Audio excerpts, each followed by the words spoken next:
Mu Oktoba omwaka oguwedde Christine Nambereke nga mutuuze ku kyalo Mutongo ekisangibwa mu tawuni kanso y'e Bumbo mu disitulikiti Namisindwa yasitula okugenda mu ggwanga ly'e Oman okukola akasente asobole okuyimirizaawo ab'omu nju ye. Okunoonya ssente oba engeri kye tulimu si nnungi tubeere nga tusomesa abaana baffe. Ennyonyi eyamutuusa mu Oman Nambereke yagirinyira ku muliira ne Kenya era nga ku nsalo eno ey'e Lwakaaka abaamuyunga ku bakama be bwe baamuyisa. Nga wakayita emyezi mitono Nambereke yatandika okutegeeza ab'eŋŋanda ze ng'emirimu bwe gimuyinza era nga yeetaaga okudda ewaabwe bunnambiro. Mu bubaka bwe yayisa ku WhatsApp yasaba n'okumusabira. Tukambako mbo bakama bange bampa emirimu mingi ngo era emirimu kyenkola minene sikisobola bandulukunya naye njagala kuddayo eka. Nimbakanizire busa buli muntu mwakalira mwatu nasipi mutane akali ndiranga abaana be mungi yabeera mulire nenga mwakamera okunyatwera ne famile sinaabandalasira n'ebibiina ebyo musabiraho olugendo lwange buli mutwera anomberaho. Nga wayise ebbanga ttono amawulire ab'eŋŋanda ge baddamu okufuna ge g'okufa kw'omuntu waabwe. Mande ewedde nimbulanga mukyala wange afunye accident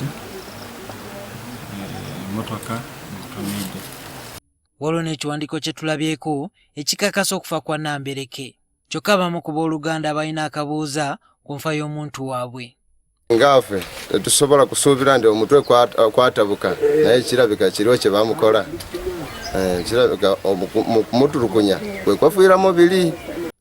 We yagendera Nambereke yalina abaana 7 ne James Obed nga kati ono yeebuuza engeri gy'agenda okubalabiriramu. Tuna abaana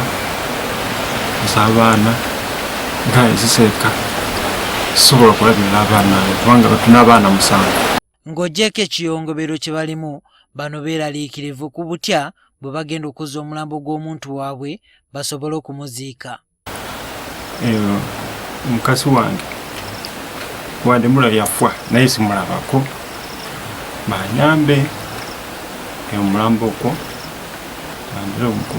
okuba nga ndaye wano isiike nga omukyala wange. Gavumenti yatuyambye etuukireyo omuntu waffe wadde yafa naye tumusiike waffe wano kukisu n'abaana baffe bano nabo nga basigala nga balaba ku ndaana ya maama waabwe nga tutadde wano era abakule nga balaba ku ndaana ya maama waabwe. Mariam Mwiza nga mulwanirizi w'eddembe ly'abankuba ekyeyo agamba nti poliisi erina okusitukiramu ku bantu abatwala abawala ebweru nga tebakkiriziddwa gavumenti. Internal Affairs, Foreign Affairs, Interpol byonna nze nsaba batuule wamu tekisobola kutwala nnaku nnya engeri nti omuntu ono omugenzi kati bodde ye emazeyo ebbanga ddene famile eno olunaku bafumbira abantu abajja mu lumbe. Ffe ng'ebitongole ebikuuma eddembe tuli bulindaala era naddala abalirwana abali emanafa tukolaganira wamu ne poliisi zaffe zonna eziri mu madistrict gaffe mu region okulaba nti ekyokufulumya omuntu mu ggwanga tukiteekako nnyo amaanyi okukyegendereza tulabe nti omuntu bw'aba afulumye wano agenda mu ggwanga etuufu singa abamu. Ono era asabye gavumenti eyongere okunyweza ebyokwerinda ku nsalo abawala bwe bayisibwa nga bakukusibwa okutwalibwa mu mawanga ag'ebweru. Ffe nga bwe tuwulira nti bayitiranga Lwakaaka ne bagenda Nairobi then from there ne bagenda wa bagenda Oman. Nkubira omulanga gavumenti mu bitongole byayo bekikwatako ensonga ya Lwakaaka boda eteekwa kubeera nga baginoonyerezeeko balabe obunafu buliwa.